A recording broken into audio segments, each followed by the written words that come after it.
to the sun, set our eyes on our Savior, see the image of love, sing His praises forever. Oh, we look to the sun.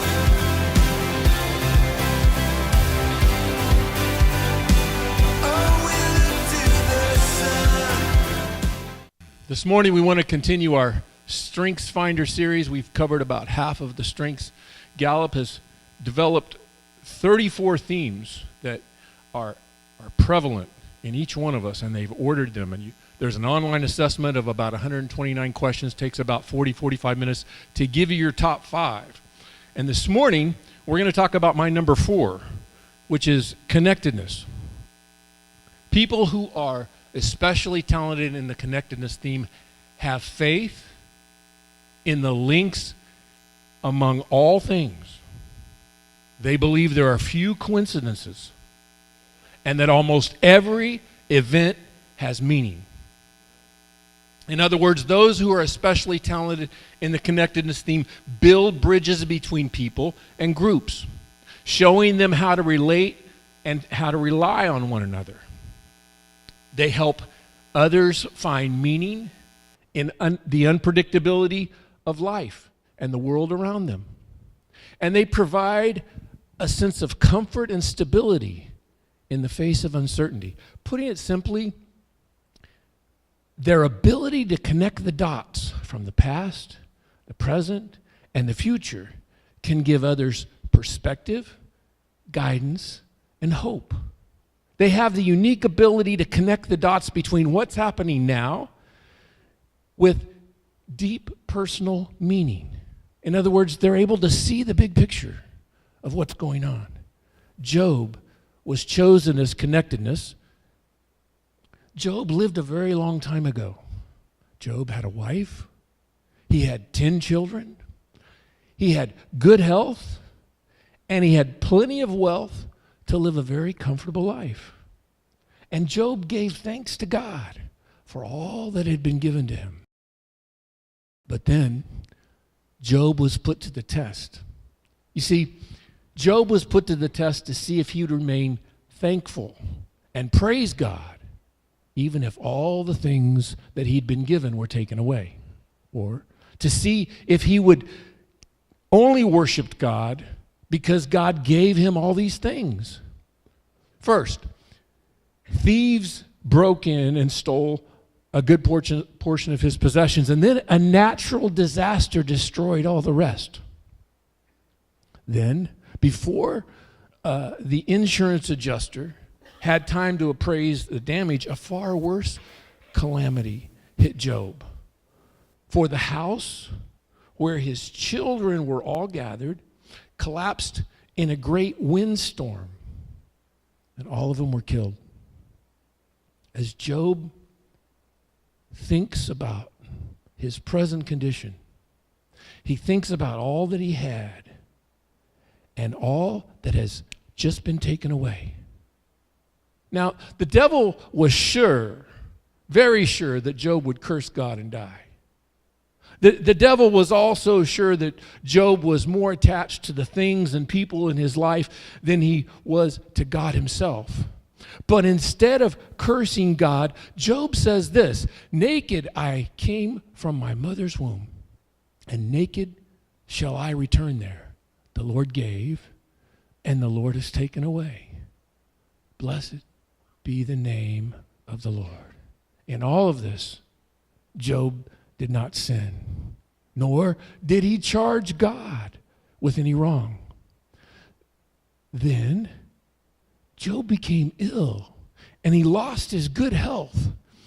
He was afflicted with painful sores from the soles of his feet to the crown of his head, and Job took a piece of broken pottery and scraped himself with it as he sat among the ashes. I don't know about you, but that sounds pretty painful. And I'm sure these sores were oozing and itchy and painful from head to toe. No relief. Now, his wife gave him this big bit of encouragement: curse God and die.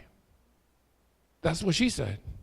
And Job responds with, shall we indeed accept good from God?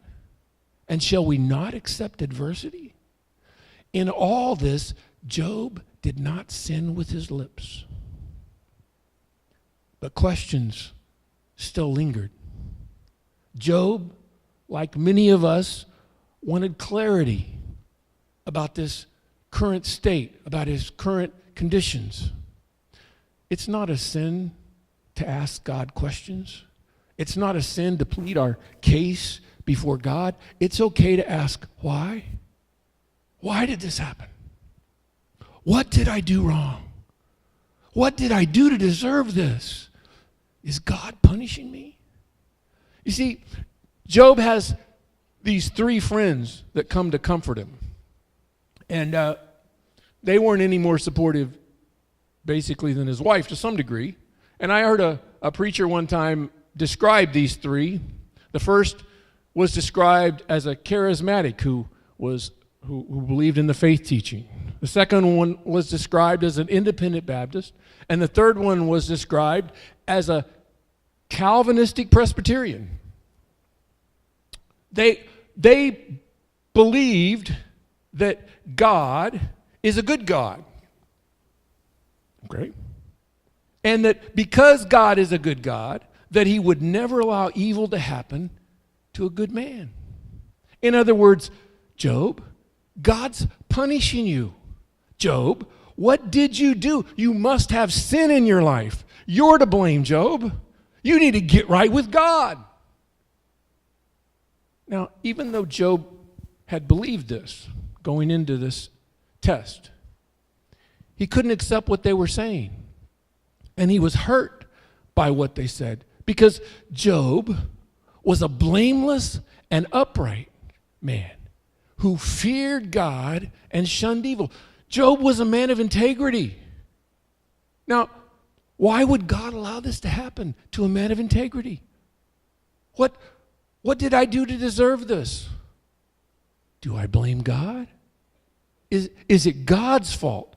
And Job takes us down this path, this road of pain, and exposing the raw emotions that are produced by the pain of loss, and exposing the feelings and the voices and the thoughts that are rooted in loss. Why did this happen? How could this happen? Now, in our understanding of God, that God is in control of every situation, that understanding can lead us to the conclusion, and this conclusion that we are led to many times is that God is to blame. In other words, how could God allow this to happen becomes, how could God do this? We see this in the world around us, with world events, with terrorism from 9/11, with natural disasters, which were on every television this week from the mudslides that occurred. I mean, we have the earth moving, we have the earth quaking. So we have earth, we have tornadoes, we have wind, and we have fire. Earth, wind, and fire. Senseless tragedy. The Las Vegas shooting. Why did God take my friend? We ask questions. Why did I lose my spouse? Why did I lose my parent? Why did I lose my child? Questions. Why? What did I do? The question is, what will I do? Depression comes. Oh, yeah. Anybody? Don't raise your hand. Have you ever experienced depression? I have. Wretchedness. Worthlessness. Helplessness. Hopelessness. I can't make sense of it. My mind, I know better in my mind, but my emotions, they don't agree with my mind. And if we're not careful, we slide into a place to where we ask the question, do I even want to live anymore? Can I go on without answers? Can I trust God without the answers? Did God do this to Job? Well, I heard a preacher one time say, I got good news and bad news. The good news is that the devil can't do anything with you. He can't touch you at all without God's permission. But the bad news, God just gave him permission. See, the book of Job, the story of Job, connects the physical world, the circumstances and voices of what we see, touch, and feel with our bodies, with the internal world, the voices on the inside from our heart and our mind, and it connects it with the spiritual world. Behind the scenes, we see everything that's going on in the story of Job. Evil is in this world. And God allowed the devil to do this to Job. Just because I'm righteous is no guarantee that I'm not going to experience loss or pain or hurt. Just because I have integrity, it doesn't shield me from trial or pain. Job was a man of integrity, and he lost everything. Job stumbles along and still holding on to God. And he goes on to say, though God slay me, yet I will trust him. I know my Redeemer lives. God answers Job's friends. He answers Job's friends, and we find out that their evaluation of the situation was spot on wrong. And if it was wrong then, it's still wrong today. It's important that we shouldn't jump to conclusions about the things that are happening and why they're happening. God never answers Job's questions. Never.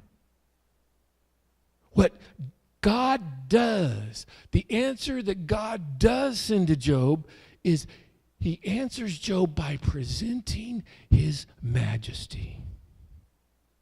And God's presence is enough to convince Job that everything's going to be all right. Even when we don't understand it, everything's going to be all right. That's God's presence.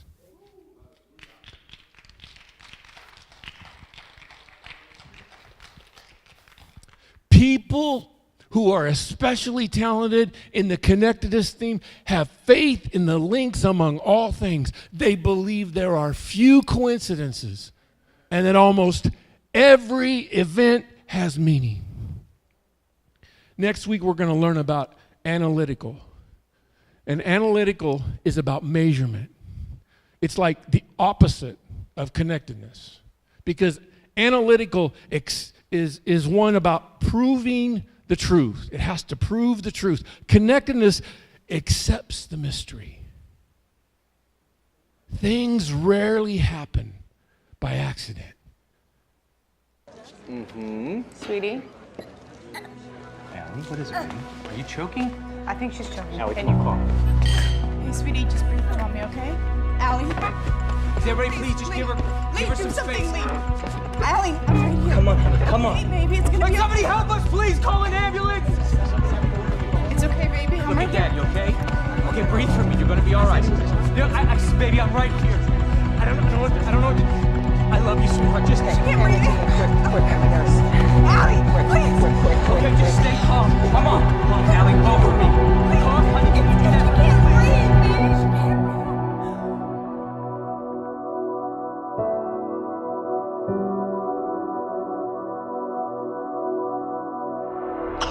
Sweetie. Cough, baby. Cough, baby.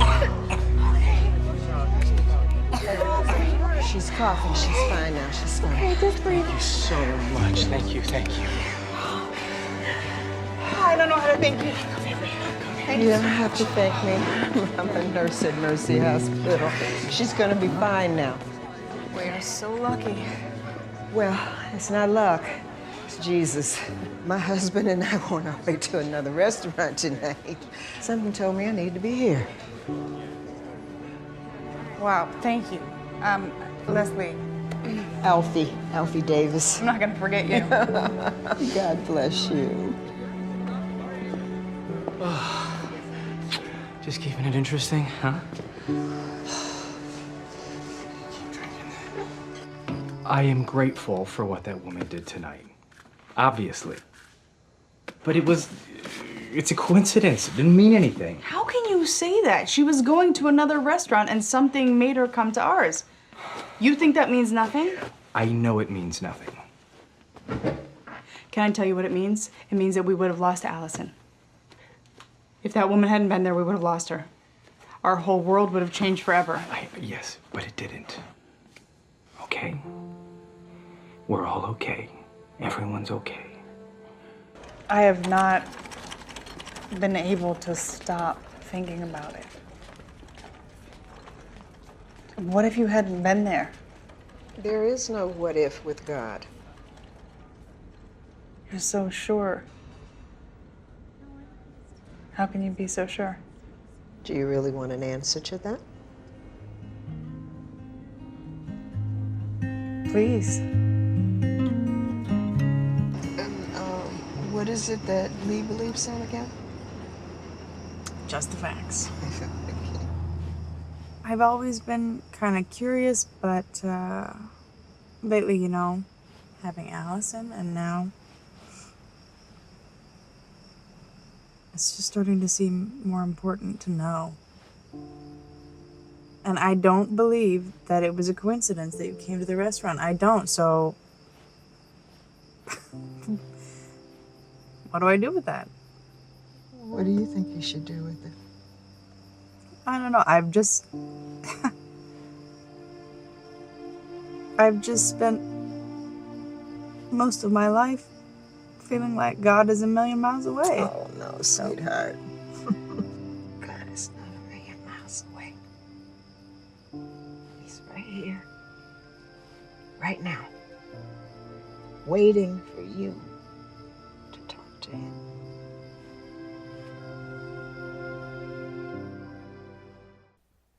Jesus is the ultimate connectedness. Because Jesus built a bridge that connects humans to God. Only Jesus can build this bridge. Only Jesus can build a bridge that reached from heaven to us with 2 pieces of wood and 3 nails. Paul told Timothy this. He said, "For there is one God and one mediator between God and mankind, the man, Jesus Christ, who gave himself as a ransom for all people." This has now been witnessed to at the proper time. There's only one that connects us to God, Jesus. Only one bridge, only one connection. And why is there a bridge? There's a bridge because I'm a sinner. I'm a sinner, and I need grace. God demonstrates his own love for us in that while we were still sinners, Christ died for us. He built a bridge. He built the only bridge, and he built it before I was ever even thought of, before I was ever even born. He knew I was going to need a bridge. He knew you were going to need a bridge. He built this bridge because he loves us so much.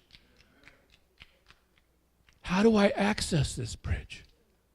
I have to confess with my mouth Jesus is Lord and believe in my heart that God raised him from the dead, and then I will be saved. The bridge of salvation. I have to cross that bridge.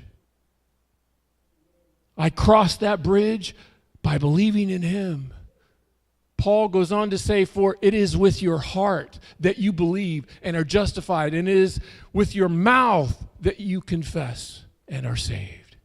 I have to accept the mystery. I don't understand it all. I don't understand why. Jesus is the only bridge, and he wants a personal relationship with me. He lives in me. He's alive. And I can trust him. And I can trust the bridge because it's real.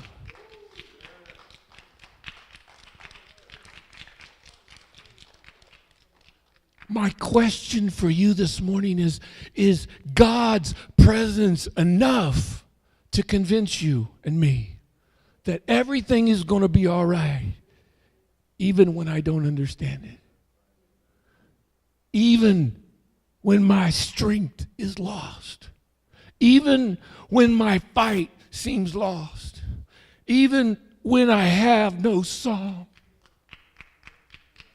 even when I can't even find the words, even when it makes no sense to sing, is it enough?